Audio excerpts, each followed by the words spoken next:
UPSC, the problem is when students start appearing for UPSC, they are at that juncture in life where all that they do now will determine the trajectory of their entire life. So the examination is such that it automatically builds a lot of pressure. So if you want to clear this exam and if you want to become a civil servant, you need to develop that kind of mental resilience right from the start. Nature of the examination, the life situation that the students are in, the expectations of family and friends, everything combines together to put a lot of pressure on students. I feel the most important thing is self-belief. Self-belief and mental resilience is something that comes internally.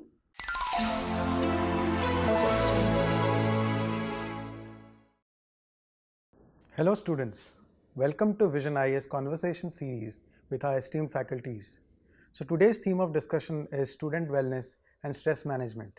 So to discuss on this, I am joined by Geetika ma'am, who is our distinguished faculty at VISION IAS. So warm welcome to you, ma'am. Hello Ramakant. So ma'am, to straight away dive in, that there's all this buzz about student wellness, and we have always been studying for a long time, be it school life or in our college life. But suddenly, why has studying become such a challenge? Well, this is a very pertinent question, Ramakant, especially for UPSC fraternity and students who are appearing in UPSC examination. We must understand how UPSC is different from your school or college life. In your school and college, studying is in a very protected environment, in a protected ecosystem. You are mostly staying with your parents, and even if you're not staying with your parents, you're in a hostel. You're living with a same group of friends. You share a camaraderie with them, and the syllabus is more or less defined. The stakes are pretty low. So in UPSC, the problem is when students start appearing for UPSC, they are at that juncture in life where all that they do now will determine the trajectory of their entire life. And for example, so if somebody decides to appear for UPSC, a student says, I want to prepare for UPSC. Suddenly there's a lot of euphoria around it. Parents and family members, they feel that, oh, abhi to IAS ban hi gaya, the expectations suddenly shoot up.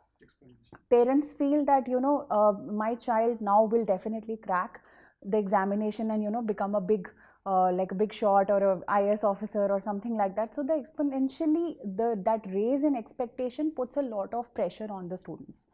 Apart from that, this is an age where you're stepping out in the real world. You're not living with even if you're living at home, you are the opportunity cost is very high. You're putting your entire career at stake to prepare for an examination, because the nature of the examination is such that it demands the complete attention of a student for a certain number of years. I mean, the cycle itself is 1.5 year long, and even right till the final result, you're not sure whether you're getting through or not. And the next prelims, as we all know, is just about 10 days away. So the examination is such that it automatically builds a lot of pressure. One more important reason is that the syllabus of UPSC is a little undefined, Of course, there is syllabus given by the UPSC, and there are certain structures which can be followed. It's not very repetitive in nature. Many a times students, every year the questions are new, they are fresh. There is a new domain which UPSC opens for the students to prepare from. So the nature of the examination, the life situation that the students are in, the expectations of family and friends, everything combines together to put a lot of pressure on students. It's akin to performing at, let's say, something like an Olympics, because they feel that everybody is watching them. So ma'am, you rightly pointed out certain specific things related to the UPSC exam which adds to the stress. Talking about the nature of the exam itself and the long timeline that the students go through, and as well as the success rate or the ratio, in terms of the selection rate also is adding to the stress. So ma'am, as you have rightly pointed out this, so what could be the strategies to deal with this stress while somebody is preparing for UPSC exam? Well, there are multiple strategies. We can talk about a good routine. You can talk about a long-term, correct approach, scheduling. All those things can be talked about. But what I feel the most important thing is self-belief. Self-belief and mental resilience is something that comes internally, but it is something like energy. Confidence is energy at the end of the day. You cannot get it from somewhere. How we eat food and we give energy to our body on a daily basis, or on sometimes on a 2 or 3 times a day. Confidence is also something that has to be fed, like food, like energy, because this is something that you cannot just build castles in air, that I will clear UPSC, I will become an IAS. These things go to only to a certain extent. What helps you build that mental resilience, that strength, that self belief is hard work. When you do the work, when you do work according to your schedules, if you decide that, let's say today I am going to have this as my target, I want to complete this as a daily routine, and if you have done that, if you have achieved that, you are feeding confidence to yourself. That has to be done on a daily basis. So this mental resilience, this toughness, this strength, self-belief comes over a period of time. This is something that every aspirant must understand, that not every day you will feel the same amount of strength. Not every day you will feel that I am as strong today and I can crack this exam. There will be highs, there will be lows. But what matters is consistency in your preparation, in your performance, and constantly evaluating yourself to check where you are vis-a-vis others. Now, if you take examples of athletes, I mentioned Olympics. So if you think about athletes, there is many a slip between the cup and the lip. We have seen athletes like Vinesh Fogart, we just saw, she was so close. In fact, a medal was assured, either gold or silver, and yet something went wrong, and unfortunately she could not, and she has now decided to retire from wrestling. This is very unfortunate, but at the same time, what we must understand is that as an athlete, as a person who's performing, the ultimate thing that matters is how much hard work you're putting in, how much effort you are putting in. You can never assure, you can never guarantee that I will get success following strategy A or B or C. Nobody can guarantee for you. Nobody can do that. But what you can guarantee, what you can ensure is how much effort you are putting in. So judge yourself not by the results, but by the amount of effort that you are putting in on a daily basis. Very rightly put, ma'am. Ma'am, you were talking about this daily routine, right? So since there is no substitute to having a good routine and continuously preparing and working at your craft, what are the other things besides the routine that one can incorporate in his or her life to manage the stress? Because yes, there is a routine, you have put in hard work, there are other factors which is again influencing your success. So ma'am, if you could throw light on that. Well, Ramakant, look, your daily habit, your daily routine, and what you do on a daily basis determines the results. This is true for everything in life, whether we talk about health, whether we talk about fitness, or we talk about cracking any competitive exam or relationships, anything. Everything depends on the amount of effort you are putting in on a daily basis. For aspirants, the most important thing is that they should first of all have a good routine in terms of time management. There should be dedicated slots that I want to study for n number of hours, and please don't try to over achieve in a single day. Keep your targets small, simple. In fact, on some days when you're not feeling up to it, just reduce your target to half of what you would have done otherwise. So it's important to understand that the targets that you're setting have to be realistic. They should be measurable and they should be achievable. You should know that if I have decided to read 10 pages today, I can manage 7, 8 also, that's also fine. Learn to tell yourself that it's okay, that I'm on the right track as long as I'm progressing. So More realistic targets. And also at the same time, if there is a gap, there will always be gaps. You can think that, okay, today I did not study, tomorrow also I did not study. So just when you're about to hit that cycle of completely leaving everything, there is something called abandonship. You suddenly start feeling, yaar ab to nahi hoga, mujhse nahi ho raha hai, I can't study, mere se padhai nahi hota hai, you know, this is too much pressure, I can't handle it, kaun roz roz itna le. When you kind of start getting into that cycle, again bring back your focus and keep a very small target. Don't think that I will read 10 pages today. That day you tell yourself that I'm going to read only 2 pages. That's it. I don't want to do. And if you have done that, you feel happy about yourself, you put a tick in your schedule that yes, I have done 2 pages. Then start building on that confidence. Don't build on the negative side of things. Start building on the positive side of things, that whatever you are doing so far is pretty good. Eventually and gradually you will start picking up pace. Right, ma'am. So switching on and switching off from your studies is also very, very important to manage your stress. Right. So ma'am, when the stress is building up, when you're not achieving your targets, you know, what are the ways that students can, you know, maintain the balance into studies as well as recreation or anything else that they could do which would add value to their personality as well, ma'am? Right. So I have personally known students who when were overwhelmed with all the studies. Daily you have to do current affairs also, there is optional, there is GS, there is the classes, there is so much to catch up on a daily basis. So when they would start feeling overwhelmed, they would go and watch documentaries. Okay, and documentaries related to, let's say, World War, or maybe some wildlife related documentary on Netflix, anything of that sort. So that is kind of recreation, and at the same time you're gaining some knowledge or something. And I personally know of students who have cracked certain questions because of those. Because it, you know, broadens your perspective, you understand things better, and obviously it helps you, it's entertainment as well as knowledge. So this kind of break, this kind of, let's say, leisure activity will help you. Apart from that, it's always good to have some physical activity in the form of a hobby or any sport that you want to play, because that makes you feel good, it makes you feel light, it, you know, balances all the hormones in your body. So it is extremely important that some sort of a physical activity is also incorporated. And nutritious diet is of course equally important. The more junk food you eat, stay away from abusing substances.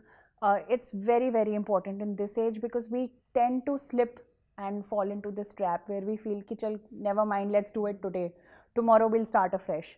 That tomorrow never comes. It is a fact. Keep everything in moderation, keep yourself on track. Doesn't matter the speed is slow or fast. Right, and very rightly put, the kind of ways a student can channelize his stressful, you know, energy towards.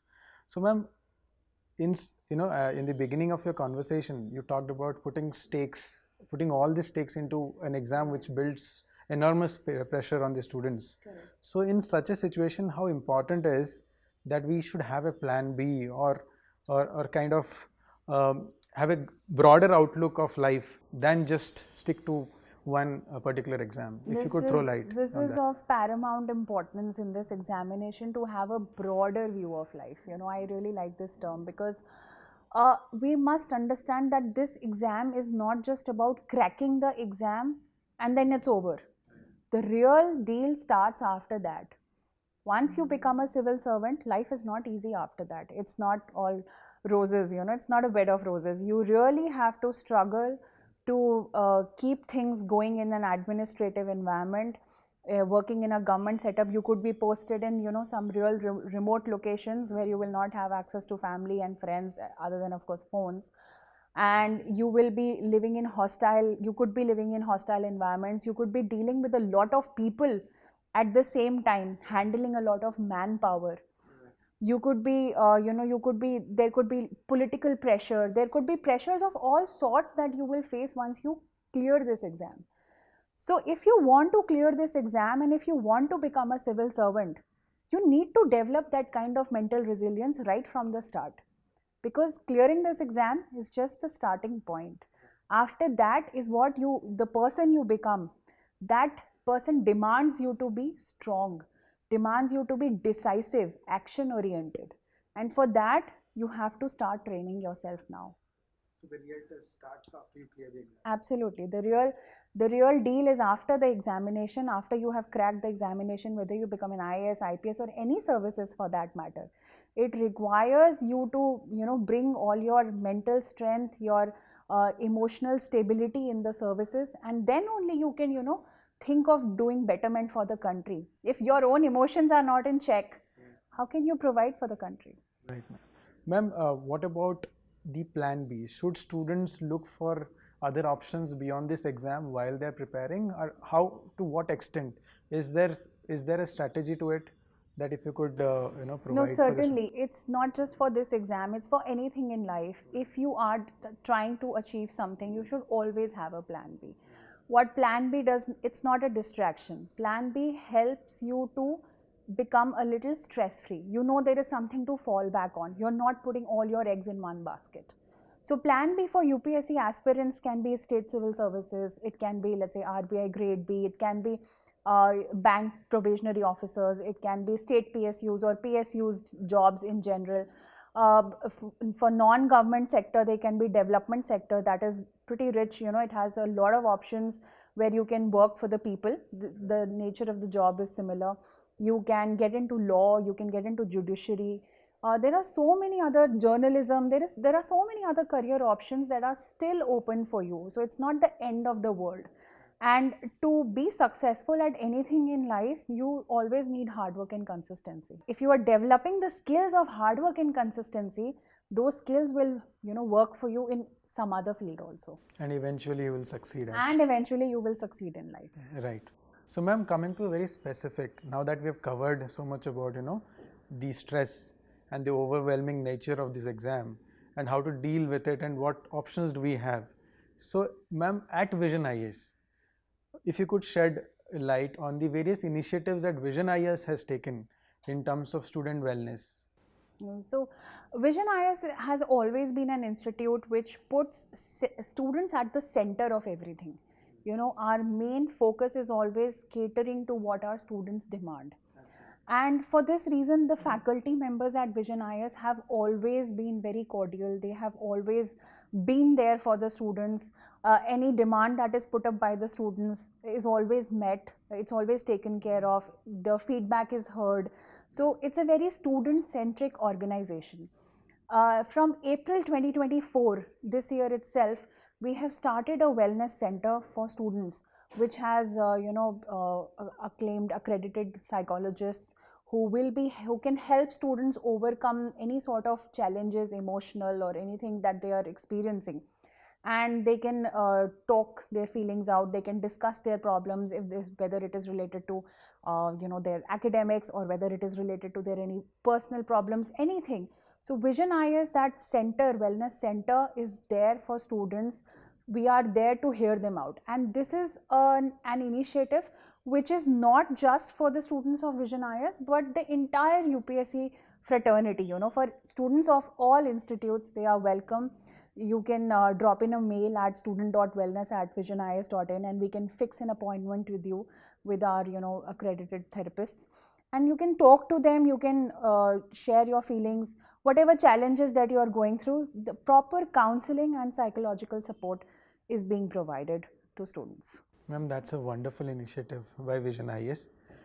As we know that, ma'am, mostly we are taught from the childhood as to how to handle success, or we are only thrown success stories, but how to handle failure is an important aspect of life. Right. So ma'am, any final tips or for UPSC exam preparation that if you could share for our students? My final advice and tips to all the students would be that just give your best. Gita, our holy book Gita of Hindus, it's the ultimate guiding tool. It also talks about Nishkam Karma. Just give your best and don't worry about the results. This is the best strategy for anything in life. So if you keep putting in your effort, the results will show one way or the other. But stop beating yourself on a daily basis and stop doing that negative self-talk. Self talk करना ही है तो positive करो, even if it might feel a little it cliched and it might feel that okay, you're unnecessarily pumping yourself up. Even if it feels like that, never mind, but just always think good things about yourself, say nice things to yourself. In the long run, that works. Very nice, ma'am. Thank you for sharing such valuable insights. I am sure the Wellness Center started by Vision IAS, and with the accredited psychologists and counselors, definitely the students are going to benefit from this. And I'm sure that students definitely will find this channel a very useful one to reach out to in times of crisis. I hope Thank you, so ma'am. too. Thank you, Ramakant. So, dear students, I hope this session was beneficial to you. So, stay well and all the very best for your preparation.